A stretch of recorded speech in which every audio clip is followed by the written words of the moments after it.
Bismillahirrahmanirrahim. Assalamu alaikum, dear students. I am Engineer Shad Muhammad, lecturer at Department of Civil Engineering, ComSets University, Islamabad. Welcome you all to this another interesting lecture, that is lecture number 12 of the subject Mechanics of Solids 2. So in previous lecture we studied what we are going to study in our upcoming lectures, and we studied about some real-time examples regarding deflection, and we studied some relationship of deflection equation with different forces, materials, and shape or length of the body. And we also studied some real-time examples related to mechanics of materials, the examples in which mechanics of materials is involved, and how we are going to study mechanics of material as a whole, that force relationship with the stresses and strains and deflection, and overall picture was just summarized in our previous lecture.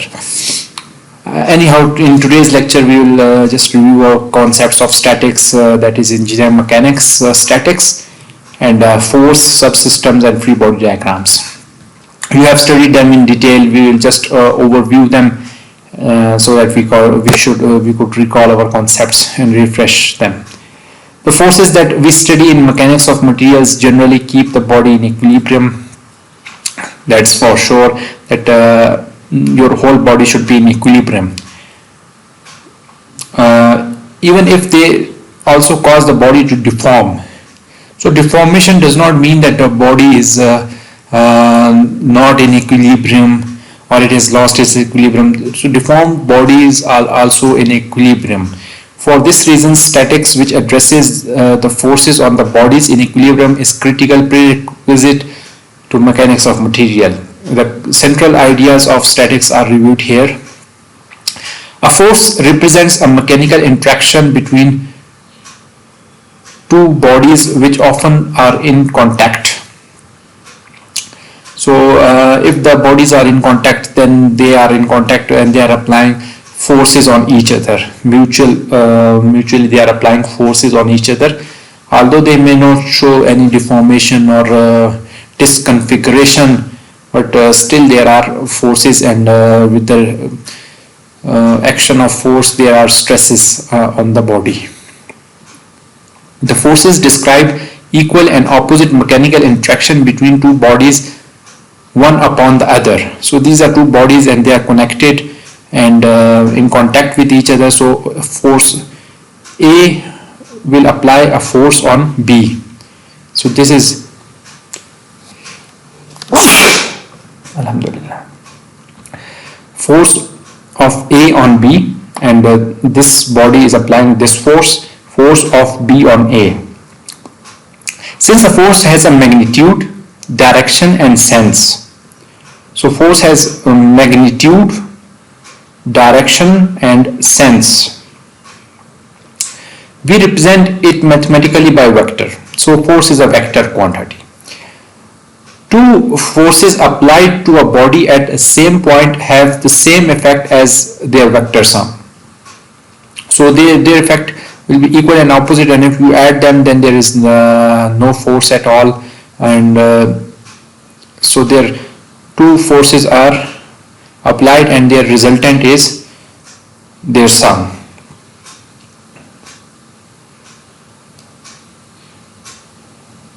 Whenever a force is drawn, it should be clear which body exerts the force on which body. So this is clear that this force is applied by this body and this force is applied by this body. For example, if the vice grip forces are exerted between the palm and the upper handle. This is vice grip, and this is upper handle, and this is lower handle, and this is your arm, and you are applying forces, and upper handle and lower handle, both are forces are applied. Between the fingers and the middle hand, this is your fingers and these are middle hand, and there are many other forces that one could consider in this example. Second, engineering systems of interest may consist of multiple interconnected parts which exert forces on each other. So interconnected parts can be, and these all parts are exerting forces on each other, and at the end we are getting some output with the help of this whole system of forces. In general, systems studied in engineering are composed of multiple parts. System means elements composed an assembled composition of different elements that consist of system. Any pair of contacting parts can exert force on each other. We must be prepared to consider all such forces and to quantify those deemed necessary.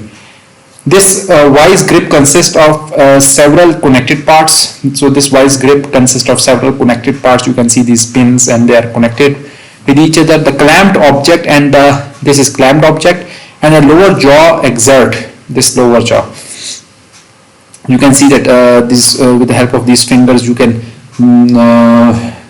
bring them closer to this your palm. So this lower jaw actually applies the force. Okay, if you fix these fingers, then you are on some support and then apply upward pressure, then upper jaw can exert pressure, not pressure, force. This vice grip consists of several connected parts. The clamped object and the lower jaw exert forces on each other. The lower jaw and the upper handle exert forces on each other through the indicated pins. So these indicated pins are connected, and they provide the path to flow for these forces. All subsystems of the system in equilibrium are also in equilibrium. If whole body is in equilibrium, then parts are also in equilibrium. A system is at rest or at least not accelerating. Rest or not accelerating. Newton's second law is in equilibrium. This vice grip, which is squeezed by the hand and the clamp, are objects. Clamps and object is also in equilibrium. Any part or subsystem of the system in equilibrium is also in equilibrium. The lower jaw of the vice grip, which is highlighted in the figure, must also be in equilibrium. Upper jaw is in equilibrium, lower jaw is in equilibrium, whole body is in equilibrium. Because it contacts other parts, such subsystem will typically have multiple forces acting on it. So they are connected here, here, and this is pin joint, hinge joint. So you can see that two reactions can be here and two reactions can be here, and one reaction can be here because this is a spring, and this will be applying tensile force, and here is compressive force. And because in context with other subsystem will typically have multiple forces acting on it, the forces on the subsystem acting in combination keep the system in equilibrium. The mathematical conditions for equilibrium are presented later. So we are just discussing the theory, and later on we will be discussing the mathematical equations. A free body diagram displays all forces that affect the equilibrium of the system. So a free body display, they depict all the forces which are applied on the system or subsystem, whatever you are going or whatever you are interested in. In the free body diagram FBD, we draw a subsystem and all the forces directly exerted on it by bodies external to the subsystem. Free body diagram is helpful. The free body diagram is helpful because equilibrium of the subsystem is fully determined by the forces drawn in the diagram. Here is the lower jaw of the vice grip. In the free body diagram of the lower jaw, we would draw forces in the three regions where other bodies touch the lower jaw. So this is important, this is important. While I don't know why he has ignored this region, because it's applied and this one, and in contact and a force is applied, and you can see there can be mistakes even in sophisticated books and even human error. So here this professor has ignored the force of tensile force. Draw forces due to pin connected at the upper handle here, draw force is due to pin connected to the lower handle here, and draw force is due to clamped objects here. So this is the effect that when you don't study the book under supervision of someone, then there can be some misconceptions and misunderstandings regarding few issues or topics. Select subsystem strategically to find forces of interest. So subsystems you can select based on your study that which you are interested in, that how they are going to be designed and analyzed. We can choose a focus on any system. We choose particular subsystems because their free body diagrams contains forces of interest that we wish to determine. Sometimes we often consider a portion of a single part as a subsystem. This is important in mechanics of materials because we often need to find the internal force that acts within a part between one portion and another. So this is interesting that maybe this is a mechanical system, so maybe there is a fracture or maybe there are frequent fractures occurring here, so we are interested in stresses over here. So you can subdivide this one element into two parts and study the internal forces. So this is left portion, this is right portion, and draw internal forces due to left portion and draw internal forces due to right portion. And when you join them together, and there are no forces at all. So this body is in equilibrium, this body is in equilibrium, and whole body as a that part is in equilibrium. All right. Review of statics representing forces, force interactions simply. How we are going to represent the force interaction. Represent forces of interaction as simply as possible. You should represent, you should simplify the thing which you are focusing on. You should just focus on that element and nearby its surrounding, and you should isolate that and consider its supports and all the forces which are applied. And if that is gravitational force is also included, then you should also incorporate that gravitational force. In general, two bodies contact at multiple points, that's for sure. Their interaction can be described by a combination of forces. For example, the fingers contact the lower handle at multiple points, this one, multiple points. Many clamped objects would touch each jaw at multiple points. Okay. The actual detailed distribution of forces is often impossible to determine. Actual determination is very impossible, totally impossible. So maybe in future, if your elements get some sensors, then we could determine the actual forces distribution. And maybe it's possible. Because things are getting smarter day by day, and through in combination of computerization and artificial intelligence and this smarter materials and technology, we could integrate them together and find the possible solution for the real actual forces distribution. For the purpose of statics, any complex combination of forces can be represented by relatively simple loads, provided the simpler loads, when acting alone, would resist and cause the same motion on the actual more complex force. We seek to determine the unknown forces that two bodies exert on each other by representing the unknowns as simple as possible. So external forces are mostly known, so mostly these support reactions are unknowns, so you should represent them properly. In simplifying forces, consider their tendencies to cause rotation, translation and rotational acceleration. So you should consider these factors too, that maybe force is responsible for translation and maybe force is responsible for rotation. These are the two effects of the forces. A single force acting on a body tends to cause rotational acceleration. Yeah, rotational acceleration can be produced.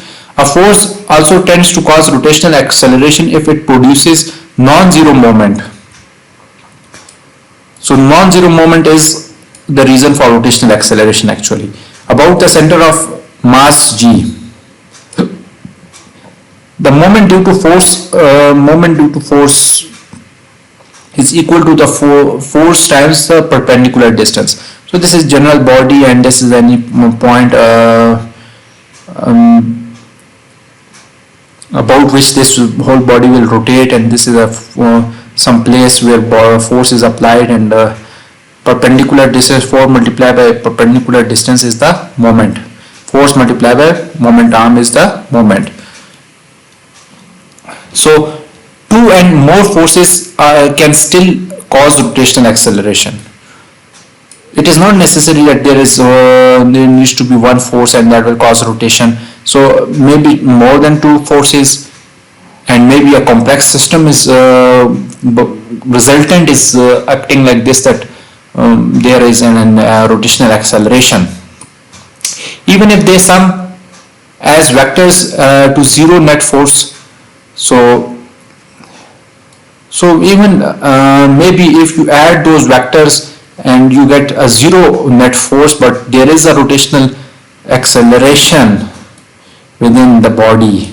This is important, that it is not necessary that your sum of vectors is zero, then moment is not existing.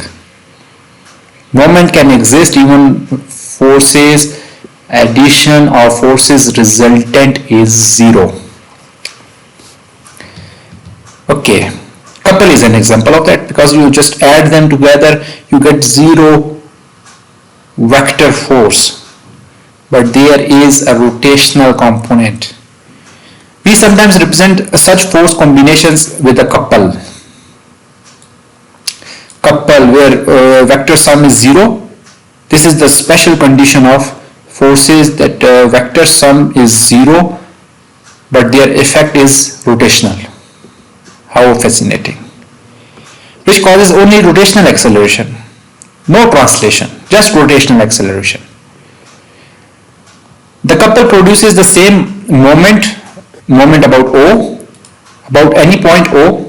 Here are two combinations of the forces that could be represented as a couple, and the drawing of the corresponding moment MO. These are 2D drawings, and this is the body, and forces are applied, for equal and opposite forces are applied. So you can see that a couple is formed, and this can cause rotation. Force multiplied by, how you are going to compute, if you are computing at the middle, then F1 multiplied by D1 divided by 2, and F1 multiplied by, or you can just assume it over here, F1 multiplied by D1 or F1 multiplied by D1. And force can be in almost two dimensions, that here it is moment and here it is moment, vertical and horizontal. So equivalent couple with forces, with the help of forces. So if forces are here, this type, moment is this one, and if forces are this type, moment still is this one. So direction doesn't matter so much in couples. So different directions of forces can result in same direction of movement. This is another condition. Different directions of forces applied in different directions, or couples applied in different directions on the body can result in movement in same direction.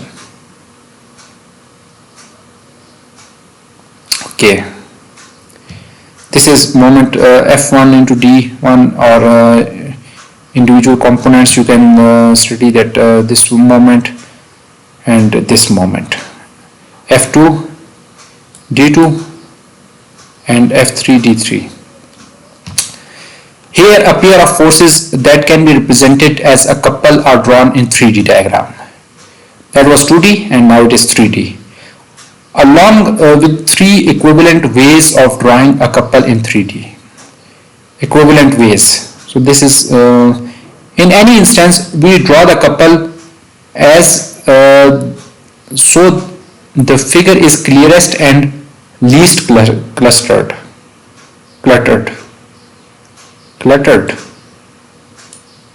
You search it, this word clutter. I think clustered. It meant to be clustered. Just check its meaning, cluttered. It should be S, clustered. Always note a couple's direction here about the z-axis. You can see this is important. Moment about, couple about. Translation along x-axis, translation along y-axis, translation along z-axis. But moment about O, moment about A, moment about Z.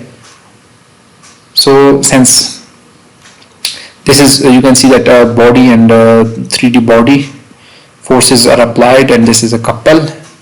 This is equivalent couple, and this is your Cartesian coordinates. And with this arrow you can show this is couple, this is moment, and this is also a direction of moment. Thumb projecting in the direction of about moment, about which moment is applied. An arrow with two arrows. Okay. The translation and rotational acceleration produced by any combination of forces can be produced by one force and a couple. Okay, this is important, that translation and rotation combined, they can be produced in a body that need one couple and one force.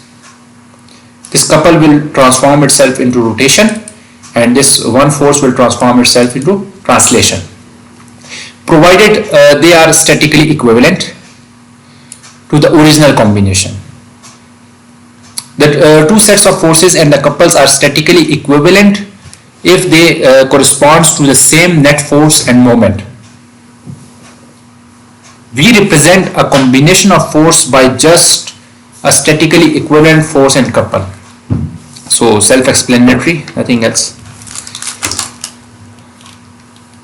Third point, represent the unknown interaction between two connected bodies by considering which motions of one body the other appear to exist. So consider a pair of connected bodies. Okay, hold one body and try to move the other body in various ways. The first body may or may not be able to resist each motion. This is important. Depending on the connection condition may be that the body which you want to, the end which you want to move may not be moving due to support conditions. If a motion is resisted, the corresponding force or couple can act and must be included in the representation of unknowns. So the resisting forces are the unknowns, and they should be shown in your free body diagrams. More specifically, ask if a body can resist the connected body's translation in some direction. So you should be, actually this is something self-investigation, that you should investigate that either body can translate or rotate in any direction. If you are sure that they cannot rotate, then there is a reaction against this which is preventing this rotation, and that unknown, that is an unknown, and you should be showing that unknown.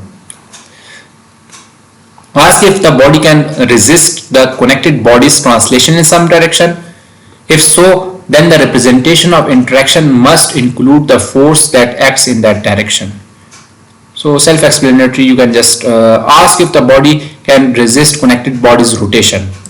So you should overview that if there can be any translation or any rotation in any direction. If that is not possible, then that is due to some unknown force, and that unknown force should be shown in free body diagram. Okay.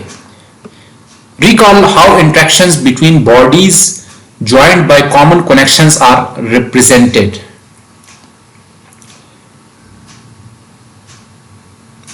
So this is also important that you should recall that how bodies are connected with each other and what are their unknowns generally. Here are common encountered connections and how the interaction between the connected bodies is representing. We assume there is only loading in 2D plane, uniaxial direction. In reality there are biaxial directions mostly, and sometimes there are triaxial loaded members in structures. So a cord that connects two bodies only resist each other's translation. So this is a cord and two bodies are connected with the cord, and this can only resist translation. Rotation it cannot resist. This body can rotate like a swinging away from the, only the magnitude F in unknown. So if you just pull it over here, you will not be able to pull it due to this cord, and this cord is resisting tensile force. Okay, and at the connection you are applying compressive force here at this point. So whenever you this is your fixed connection and this is your cable, and you are just removing this support, and you are just making this free body diagram, and this is at an angle, and this is your force, external force and the unknown force. For a roller connection, this was called, and this for roller connection, translation perpendicular to the rolled surface is resisted. This is your roller connection, and translation in vertical direction is resisted. Mainly it can be shown by this rolling balls or this rocker support, and this is a general depiction of roller support. And if your member is just placed on some support, then that is called roller support, but not parallel translation or rotation. So this parallel translation is allowed, and rotation about this support is also allowed. So only one unknown it is resisting, that is vertical force unknown. Okay, a pin connection, translation in any direction is resisted. Translation is totally resisted because it is two directional element. So vertical translation is resisted and horizontal translation is resisted. This is pin connection, or you can say hinge connection. This is also called hinge connection. This does not mean that this is a fixed connection, because there is a pin inserted inside, and this is a hinge connection. There can be forces in any direction in the plane but not couple. They can resist forces in any direction but not couple. By couple it means moment. We can represent any arbitrary force in plane with two independent unknown forces components Fx and Fy.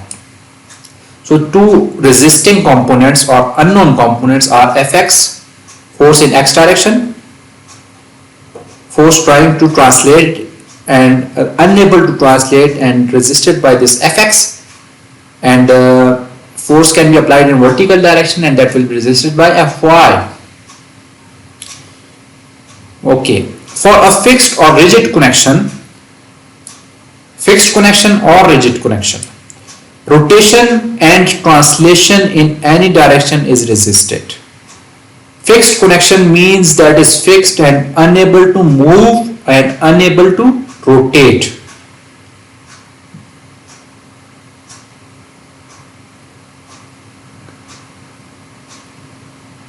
Okay, there can be a force in any direction in the plane and a couple.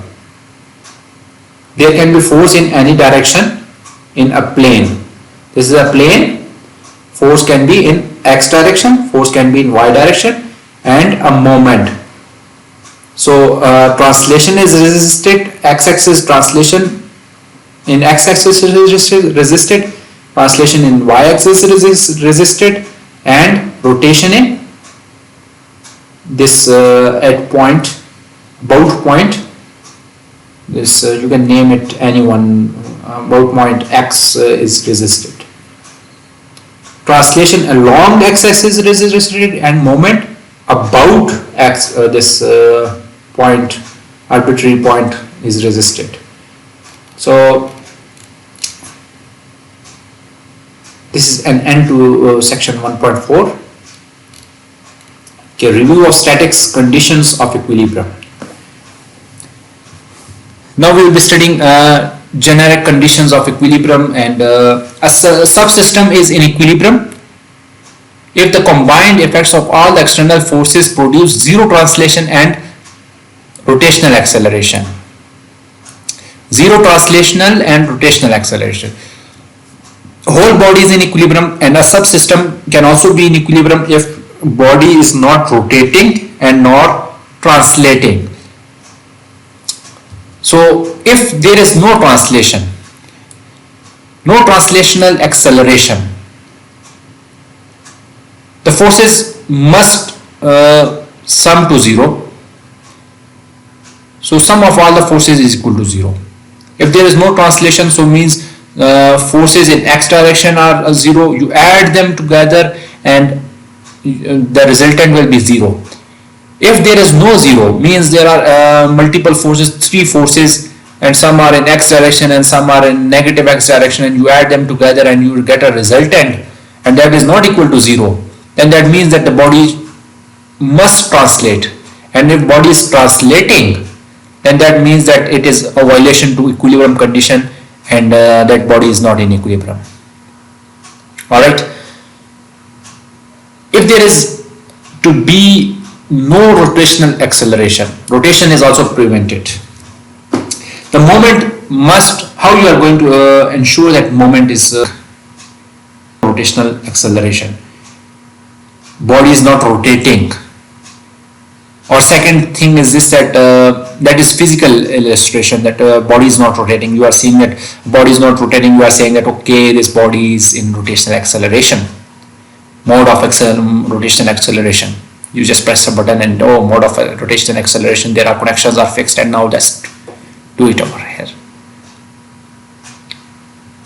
Yeah, there can be electromechanical systems that in future you can just by push of the button you can change the support conditions and the behavior. With the button you just change the girder's position, that now it is a fixed connection and now it is free connection. It is possible. Okay, how you are going to ensure that rotational acceleration is prevented? Physically you have seen that body is not rotating, then that is rotational acceleration, equilibrium and rotational acceleration. If on paper you calculate all the forces and add them together, some are clockwise, some are anti-clockwise, and many are clockwise and some are anti-clockwise, but their magnitudes are different. You add them together and there are couples also, and forces creating rotation. So when you add them together and you get zero moment as a resultant is important. Your translation and rotation, all the resultant is important. What will decide your equilibrium? And that is the resultant force and the resultant moment. If the resultant moment is equal to zero, then that will be following the condition of equilibrium. Second condition of equilibrium, sum of moment is equal to zero. Force and moment summation should include all external forces acting directly on the subsystem, namely the free forces drawn on in the free body diagram. Second, equilibrium can be imposed along coordinate axis. Equilibrium can be in directional. Is it necessary? Yeah, it is necessary. Maybe a body is in equilibrium in x direction but not in equilibrium in y direction. This is important. X-axis it is not translating, but in y-axis it is translating. Conditional equilibrium. This is important.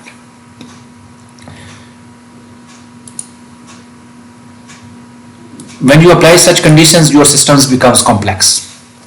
Conditions makes it complex. Note it down. Conditions are responsible for complexity of situation. If you want to simplify the condition, eliminate the. If you want to simplify the situation, eliminate the conditions. Conditions are restricting members. Everywhere, not even in mechanics of materials, but in general life, it is very important. The greater the conditions, the greater the terms and conditions of a contract, the difficult the work procedure, the more complex the working environment, the difficult the targets, and so the conditions are very important. Terms and conditions are very important.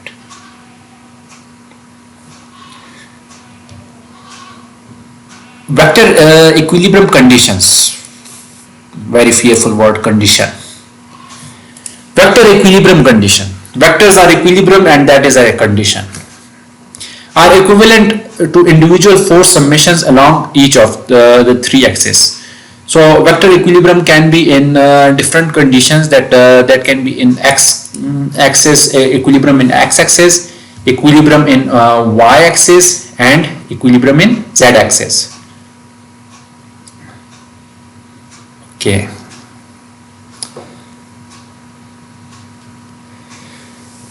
And moment summation about each three axis.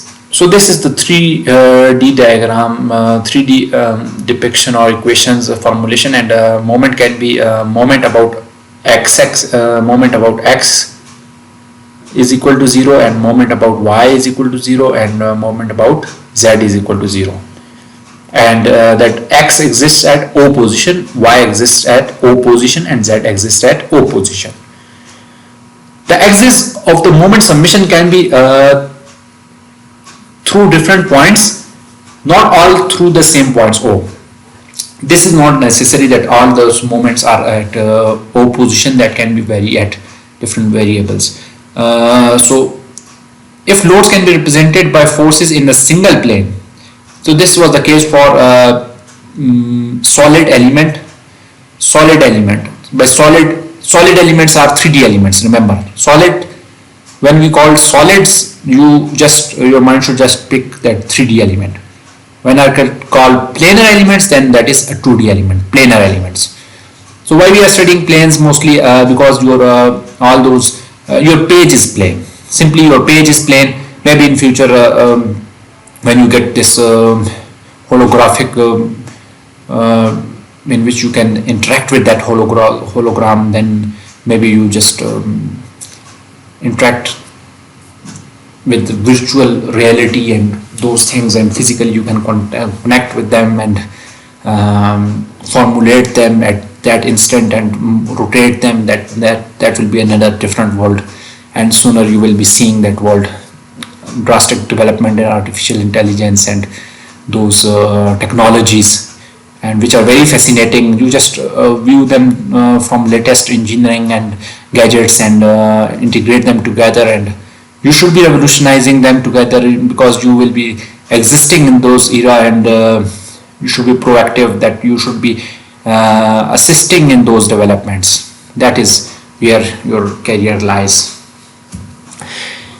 If loads can be represented by forces in single plane, then there are only three independent equilibrium equations. So if that is single plane, 2D element, 2D, x and y, or maybe x and z, or y and z, whatever.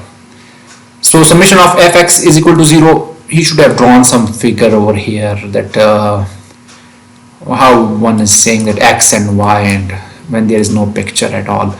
So summation of Fx is equal to 0, so all the forces along x-axis is equal to 0, and all the summation of forces along the y-axis is equal to 0, and along all the moments along about O is equal to 0.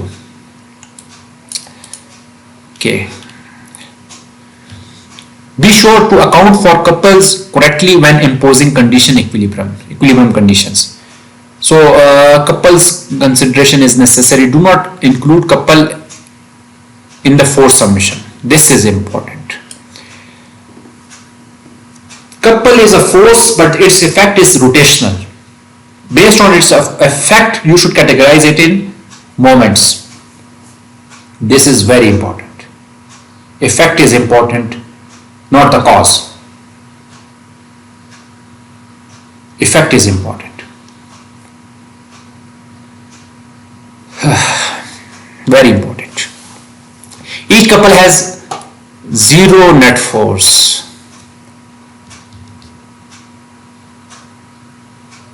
Zero net force. If you add them together, you will get zero net force, but its effect is rotational.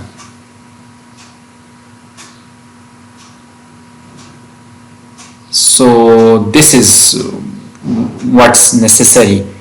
Maybe if you formulated just axial equations and summation of Fx is equal to 0, and you add them together and that effect is gone. But what about rotation? And we studied here over here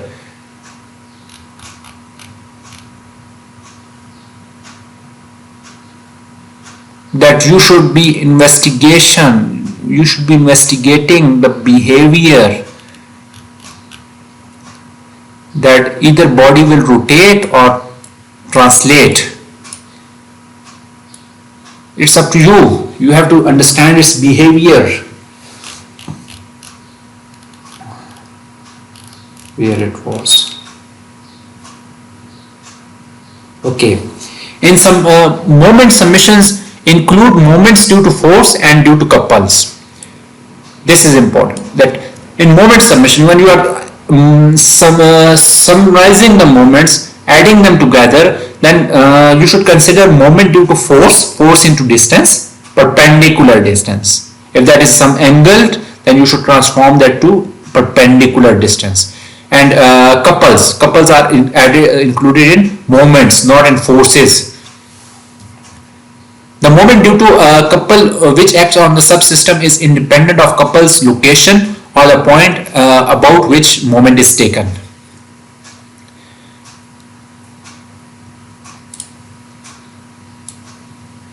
So this is also one of the important thing which he has written in this smaller lines, that location of couple is not important.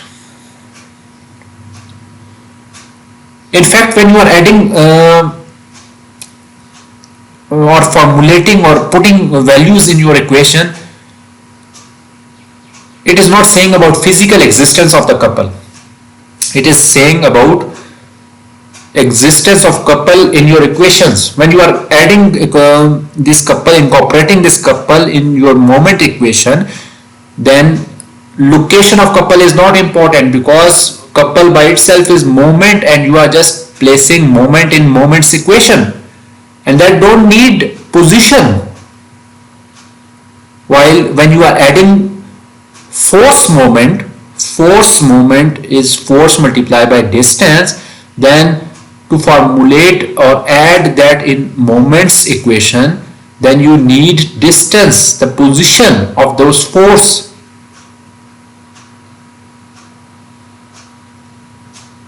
So this is the basic difference between moment due to couple and moment due to force.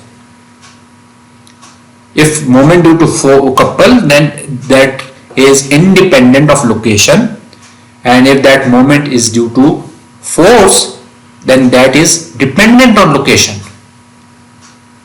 and that distance should be, that position should be perpendicular to that point about which you are calculating moment. Hopefully you understood the concept. Fourth point, plan out the order. Why order is important?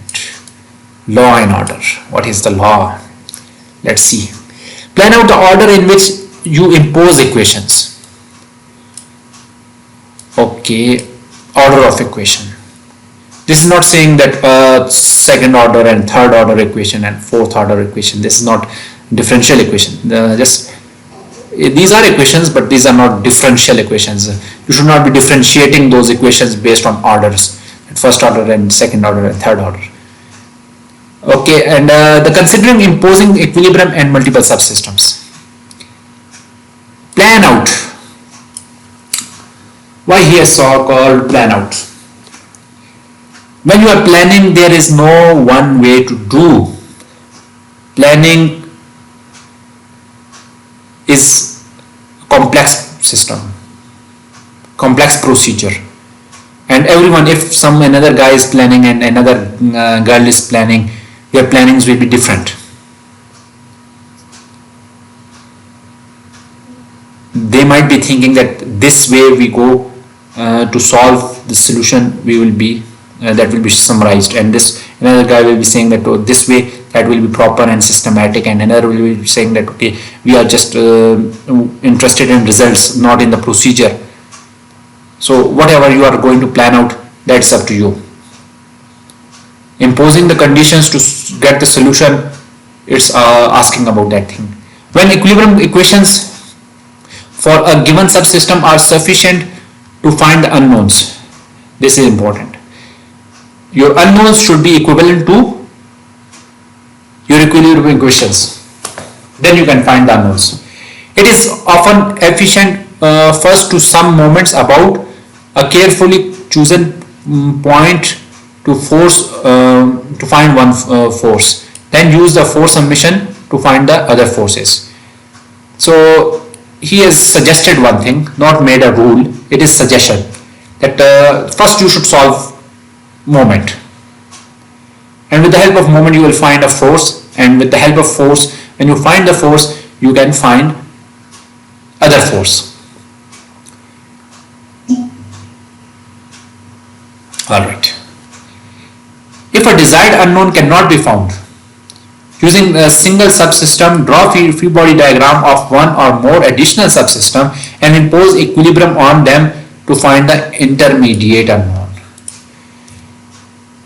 If you are going to solve some complex system, so you have taken one subsystem and you have applied force equilibrium, and you are stuck. One is unknown, one force is unknown, although you have equations, but still then what you are going to do? You just go step little back, and view the whole system and look at its location where this subsystem was located, and find out its external neighborhood, and find that unknowns, and with the help of that neighbor's unknown forces, you can find that, considering that conditions. Very simple. Okay, one question rises that if equations are less than unknowns, can we solve? What do you suggest? If equilibrium equations, three equilibrium equations, considering a plane surface, a planar object, and three unknowns, can we solve them? Yeah, we can solve them. What about four unknowns and three equilibrium equations? Can we solve them? Apparently no. But sometimes technically yes. Sometimes technically yes, we can solve them.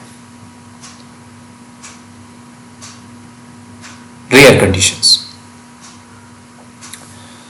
Alright, this is end of lecture 1.5, section 1.5. Section 1.6, roadmap of the book. This book has been designed to help you organize the subject of mechanics of material. Here we explain first how each chapter is structured. Before going through the book and reading them thoroughly line by line and working out the examples and understanding the concepts and evaluating different questions which come during your study, you should be knowing the structure of the book and systematically understand where these connected your reservations can be addressed. This is how one needs to study any book, how to read a book. You should learn how to read a book. Then we explain how the units and chapters. There are units, larger category, and chapters, smaller category, and forms the organization of the chapter. Preview the major concepts of the chapter and how they are interacted. Major concepts, this is preview. At the start of every chapter there is a preview, and that creates an interest. And this is the major issue, that students mostly don't go through the books and they don't read the books, and they lose the interest in the subjects. Otherwise, subjects are very fascinating. Everything is fascinating in life. But if you are fascinating, that's interesting. If you are not interesting, then nothing interests you.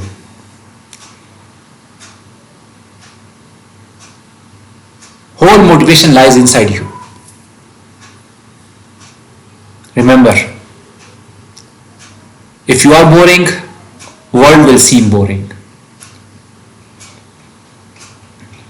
You have remembered those one of the that small stanza or stanza, you can say, that I think Ghalib, that क्या लुत्फ़ी अंजुमन का जब दिल ही बुझ गया हो. What I will be enjoying the party when my own self is unhappy. World cannot make you happy when you are not happy. To be happy, you have to make yourself happy. You have to make yourself feel happy. And making is something unreal. Remember. That's why I just pointed, designed. He have made it. This was not existing. He have brought that in reality. I acknowledge that. That's appreciating. That's motivating. To create something, you have to create those circumstances. Okay, at the start of there will be a preview, and so that's interesting. Okay, at the start of there will be a preview, and that will create interest. We were just discussing this thing. And at the start of each chapter, the major idea of the chapter are presented in graphical and integrated way, and learn the component chapters of the chapter in depth, one at a time. So if this is 5 chapter, then this is 5.7, that is a component of the chapter, and piece by piece you are joining them together and integrating them together, and you will learn that subject better. Each chapter has been broken down into succession of chapters. Succession of chapters means one chapter succeeds another, and chronological order. And each chapter is usually treated in a single 2-page spread. This allows all the elements of the chapter to be studied at the same time without having to flip pages. Interesting thing is this, that you should buy this book. This book is must. You should buy it. And this book is available in good shops which are selling engineering books. And you can order that from any nearby facility.